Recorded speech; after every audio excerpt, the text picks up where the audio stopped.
Assalamualaikum warahmatullahi wabarakatuh. Selamat berjumpa lagi di dalam program kita belajar bab solat. Kali ini kita telah pun habis sebanyak 13 rukun solat yang telah saya viralkan di dalam video-video yang lalu. Kali ini kita pergi kepada perkara yang sunat di dalam solat. Sebelum kita memulakan pembelajaran kita pada hari ini, kita eloklah yang baru view tu terus subscribe dan kemudian share dengan kawan-kawan yang lain, iaitu ajak kawan-kawan yang lain sama-sama belajar. Iaitu kalaupun kita dah mendirikan solat, kita boleh menyemak apakah solat kita itu mengikut apa yang diajar oleh ulama kita, terutama yang diajar oleh Imam Syafi'i bagi rakyat Malaysia. Kemudian bagi mereka yang dah subscribe, teruskan view dan boleh scroll dalam bab solat. Iaitu saya masukkan dalam playlist saya, iaitu dalam channel saya. Playlist itu bertajuk bab solat. Maka bolehlah kita mengikuti satu persatu tentang rukun solat dan sunat-sunat, perkara sunat di dalam solat. Hari ini kita bermula dengan perkara sunat dalam solat, iaitu dalam siri yang ke-14. Baik, kita teruskan. Baik, perhatikan di sini bab solat, iaitu perkara sunat dalam solat. Baik. Perkara sunat dalam solat di dalam solat ini terbahagi kepada dua. Perhatikan sini, iaitu sunat ab'ad, kemudian sunat hayat. Ab'ad, kemudian sunat hayat. Saya ulang. Baik. Apakah dia sunat-sunat ab'ad itu? Iaitu pertama, duduk dan membaca tasyahud awal. Kemudian kedua, dalam tasyahud awal itu kita membaca selawat, iaitu selawat pada Nabi Muhammad SAW pada tasyahud awal. Dan kemudian kita baca doa kunut. Doa kunut pada solat subuh dan pada solat witir pada pertengahan Ramadan, iaitu malam 16 Ramadan kita baca doa kunut. Itu adalah sunat ab'ad.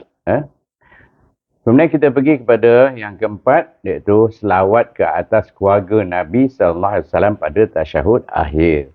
Itu kalau kita tertinggal empat perkara ini, maknanya kita kena iaitu kena sujud sahwi, menggantikan iaitu sama ada dengan sengaja ataupun tidak sengaja, kita kena ganti dengan sujud sahwi. Nanti kita akan belajar apa itu sujud sahwi. Baik. Kemudian kita pergi kepada, saya ulang, pertama duduk dan membaca tasyahud awal. Itu hukumnya sunat, iaitu selepas 2 rakaat. Misalnya dalam iaitu waktu maghrib, solat isyak dan solat asar dan juga solat zuhur. Iaitu kita ada baca tasyahud awal. Dalam solat subuh tak ada, sebab dia 2 rakaat saja. Selepas itu kita selawat kepada Nabi dalam tasyahud awal itu. Jadi maknanya lengkaplah kita punya tasyahud awal. Kemudian bagi solat subuh dan juga solat witir pada pertengahan Ramadan, kita baca doa kunut. Mengikut Imam Syafi'i, iaitu tiap-tiap kali pada solat subuh, kita akan baca doa kunut. Jadi kalau kita tak baca, tertinggal, terlupa, atau sengaja tinggal, kita kena buat sujud sahwi. Ataupun yang keempatnya, iaitu kita kena selawat ke atas keluarga Nabi SAW pada tasyahud, iaitu paling sedikit. Kalau tidak, kita akan tasyahud dengan, iaitu tasyahud akhir dengan selawat kepada Nabi Ibrahim juga, dan ahlinya. Baik, kita pergi kepada sunat hayat. Perhatikan di sini, yang pertama, baik. Semasa kita belajar rukun, kita belajar iaitu tentang mengangkat takbir. Iaitu membaca takbir. Kita baca takbiratul ihram. Iaitu Allahu Akbar. Jadi apa kita buat? Iaitu kita akan membaca takbiratul ihram, iaitu kita akan semasa membaca takbiratul ihram tu ataupun sama ada daripada mula ataupun dah tangan kita telah berada di bertentangan dengan dada bahu kita, dada tu selaras dengan telinga atas kita, jari-jari kita, baru kita takbir. Tetapi apa yang penting di sini iaitu mengangkat tangan itu adalah sunat semasa kita baca takbiratul ihram. Kemudian keduanya iaitu dalam perkara pertama, yang kedua ketika hendak rokok dan bangkit dari rokok. Baik. Semasa kita takbir, mengangkat tangan itu, semasa kita nak rokok dan bangkit daripada rokok, masa rokok kita baca Allahu Akbar. Tetapi bila bangkit daripada rokok, apa kita baca? Sami'allahu liman hamidah. Kemudian bila kita iktidal, baru kita baca Rabbana lakal ham. Rabbana lakal ham. Itulah, iaitu kita turun tangan, tak mengangkat tangan. Masa turun tangan tu kita baca Rabbana lakal ham, iaitu masa iktidal. Ini perkara yang pertama. Selepas itu, perkara yang kedua, selepas kita takbiratul ihram, mana kita bawa tangan kita? Iaitu meletakkan tapak tangan kanan ke atas belakang tangan kiri. Itu belakang tangan kiri, dan jari kita, jari kelingking, jari manis dan ibu jari memegang pergelangan tangan kiri. Dan jari telunjuk dan jari tengah dilepaskan lurus ke lengan kita. Baik. Itu dipanggilkan mendekap, mendekapkan tangan. Dapat? Yang ketiga, membaca doa iftitah. Membaca doa iftitah ini saya belum tunjukkan apakah dia ayat-ayat di dalam ataupun doa-doa yang terdapat dalam doa iftitah. Nanti saya lepas habis kita bicara tentang perkara-perkara sunat dalam solat, saya akan ajar bagaimana kita nak membaca doa iftitah. Okey, membaca doa iftitah itu juga adalah sunat. Maknanya kalau kita terlupa, tak apalah, tak perlu menggantikan solat kita. Mana solat kita tetap sah. Sebab dia sunat. Cuba juga, kalau kita tak boleh angkat tangan seperti misal kata orang tu tak ada dua-dua tangan, tak ada. Maknanya dia takbir saja Allahu Akbar. Tanpa angkat tangan. Baik. Jadi sembahyang dia juga sah juga. Walaupun tak ada tangan. Tidak mengangkat tangan. Ada tangan, tak angkat tangan pun, kita tak angkat pun, kita sembahyang sah. Baik. Selepasnya tu yang keempat, kita membaca ta'awuz, iaitu a'udzubillahi minasyaitonirrajim sebelum membaca Al-Fatihah. Dan perlu diingat, membaca ta'awuz itu mesti diselangkan sekadar subhanallah, baru kita mula baca Al-Fatihah daripada Bismillahirrahmanirrahim. 7 ayat berulang-ulang yang dibaca. Kemudian selepas ta'awuz kita baca Fatihah.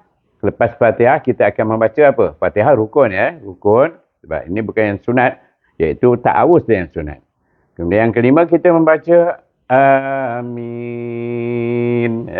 Jangan panjang yang pula min pendek. Yang min ni boleh panjang sampai 246 harakah. Yang ni takat 2 harakah. Selepas Fatihah. Dan juga jangan diteruskan saja.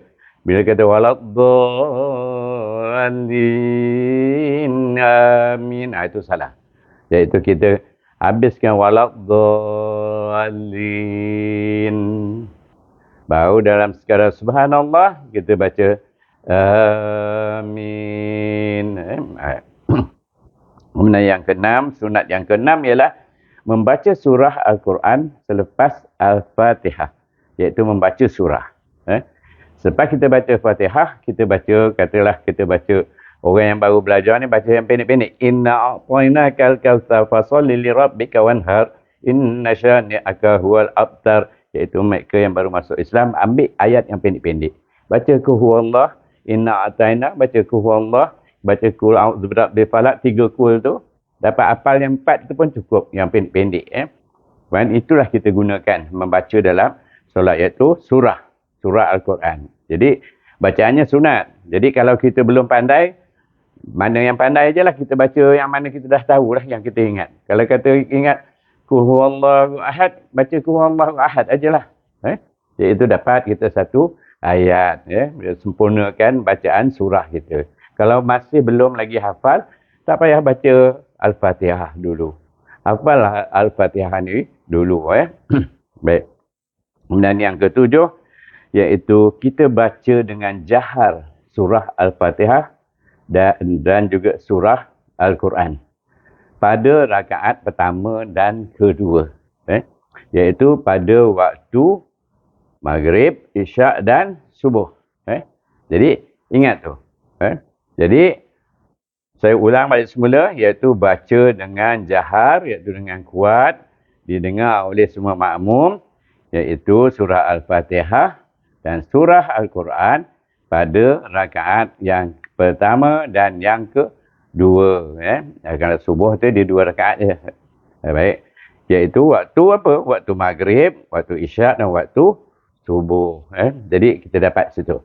Jadi tiga sunat yang kita dah tahu, dan kita akan sambung. Lebih kurang ada 14 sunat yang kita perlu tahu.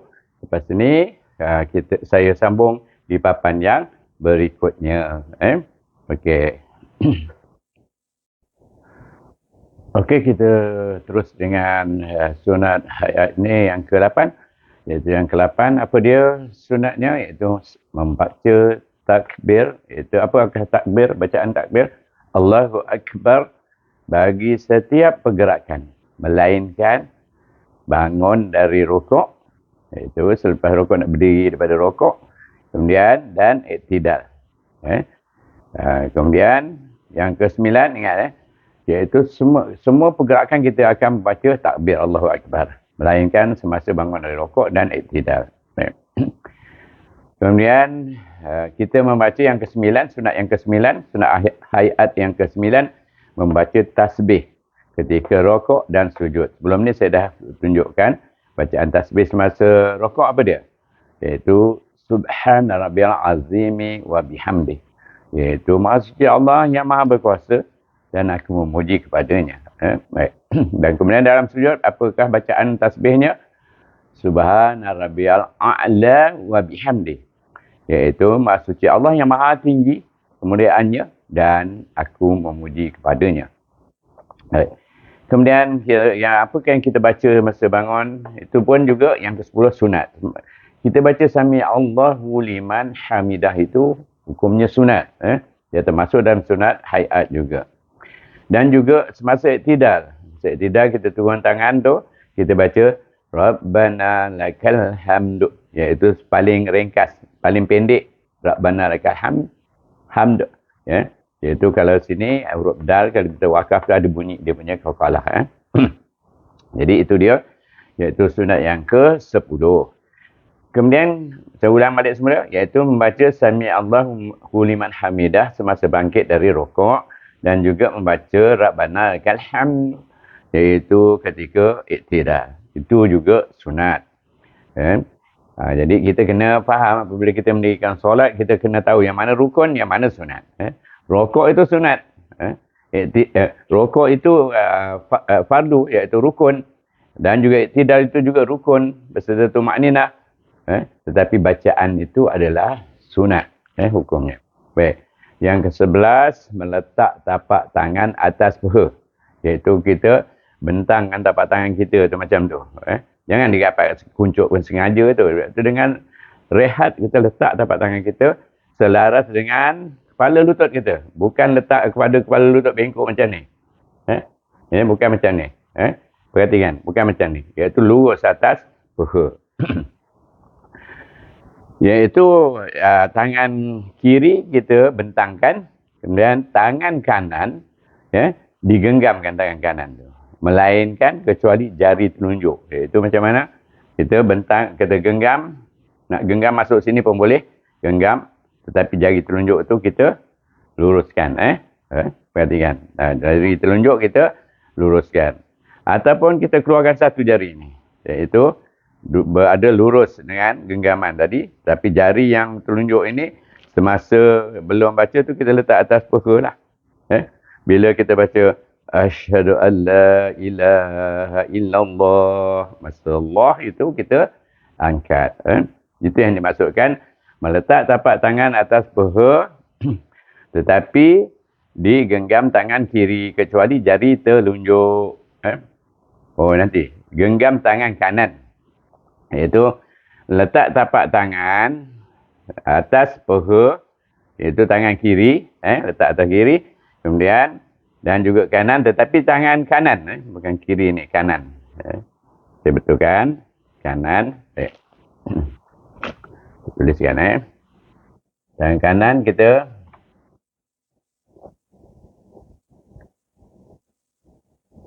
Okey. Dah betul kan? Iaitu tetapi digenggam tangan kanan. Ini tangan kanan kita genggam. Macam saya tunjuk tadi. Macam ni pun boleh. Macam ni pun boleh. Tapi kita tunduk dulu. Melainkan setelah syahadah. Apabila sampai nama Allah tu kita angkat tangan itu. Biarlah dia nak turun pun boleh. Lepas syahadah tu. Tak turun pun biar macam tu. Supaya tak ada banyak pergerakan. Kita biar saja tegak. Bila bagi salam nanti. Baru kita bagi salam akhir. Baru kita lepaskan dia, turunkan dia. Baik. Kemudian kita pergi kepada sunat yang ke-12. Iaitu duduk iftirasi. Dalam semua duduk solat. Baik. Pertama, kita duduk bila? Iaitu selepas kita bangun daripada sujud yang pertama. Dalam satu rakaat ni. Lepas tu kita duduk. Lepas tu kita sujud balik. Baik. Semasa duduk antara dua sujud. Dan juga duduk semasa membaca tahiyat awal. Adalah disunatkan supaya kita duduk iftirasi dalam semua duduk solat. Melainkan semasa membaca tahiyat akhir. Tahiyat akhir ataupun tasyahud akhir. Maka kita akan duduk atas punggung. Punggung di mana kaki kiri kita masukkan ke bawah betis kaki kanan. Dan kemudian kaki kanan kita tegakkan juga. Duduk iftirasi ini, pertama kita lipatkan kaki kiri kita. Kaki kiri. Dan kita dudukkan punggung kita atas kaki, tapak kaki kiri. Iaitu menyanding sikit. Kemudian kita tegakkan tapak kaki kanan. Menghadap ke belakang. Di atas perut jari kanan. Jari kaki kanan. Dan jari kaki kanan itu menghadap ke kiblat. Gitu. Jadi, kita berdiri, duduk atas tapak kaki kiri. Kemudian ditegakkan tapak kaki kanan. Yang berdiri di atas perut jari kanan. Itu saja tentang yang ke-12. Dan kita pergi kepada sunat hayat yang ke-13. Okey, kita sambung. Tadi kita baca yang ke-12 iaitu sunat hayat yang ke-12 dan sekarang kita pergi kepada sunat yang ke-13 iaitu duduk tawaruk. Apa maksud duduk tawaruk? Iaitu bersimpuh, kalau cakap Melayunya bersimpuh itu iaitu kita letakkan punggung kita ke atas lantai dan dalam masa yang sama kaki kiri kita masuk ke bawah betis kaki kanan. Yang biasa kita lihat orang buat. Nanti saya akan tunjuk bila dah habis semua bab solat ini, saya akan tunjukkan bagaimana pergerakan-pergerakan ataupun perbuatan di dalam solat. Yang lisan kita dah kita dah lalui satu persatu. Fatihah, surah tu kita pilihlah sendiri. Saya dah ajar surah lazim, kita boleh pilih. Baik. Duduk tawaruk ini tadi apa dia? Duduk atas punggung kita atas lantai. Kaki kiri kita julurkan ke bawah betis kanan, kaki kanan.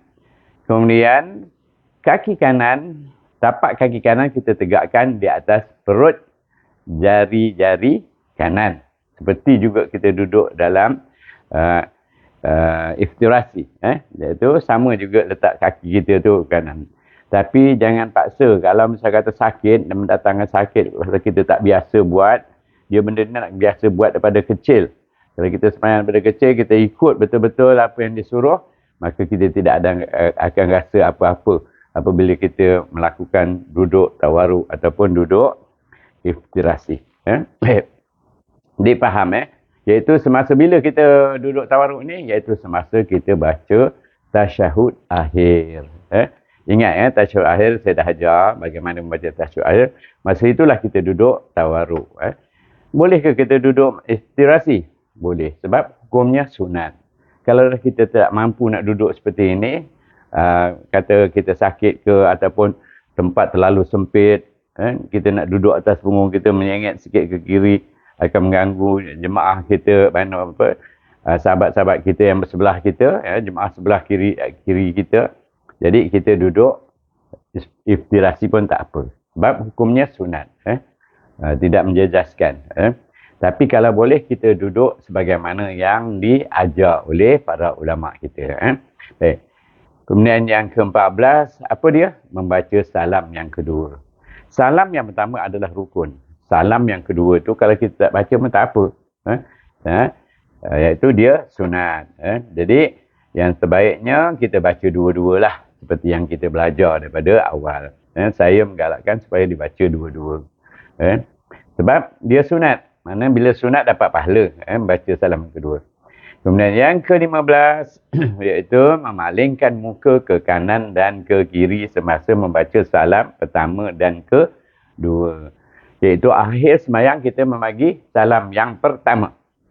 Dan disunatkan pula kita menoleh ke kanan. Dan macam mana kita menolehnya?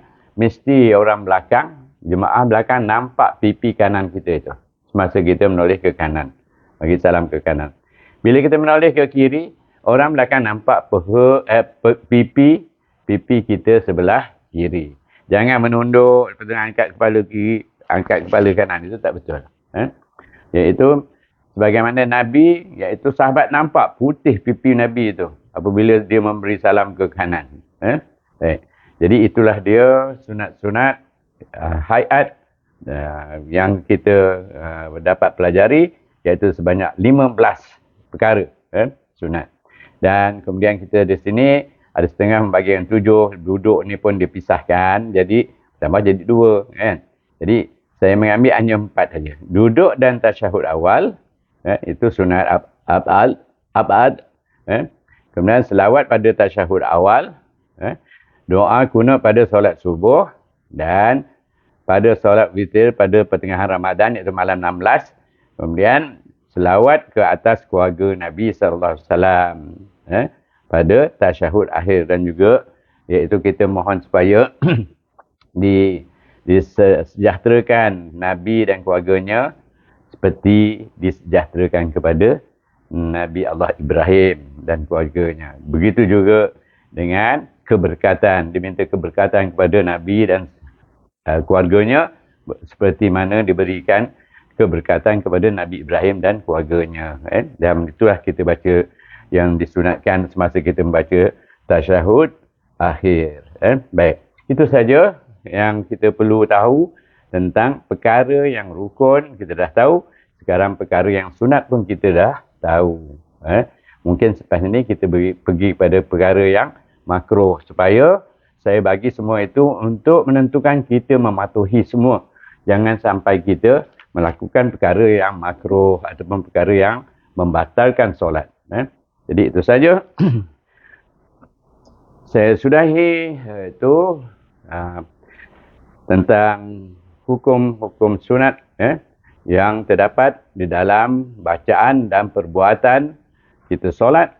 Jadi sama-samalah kita memperbaiki atau menyemak semula apa yang kita lakukan, yang mana rukun. Hendaklah kita bezakan dengan yang sunat.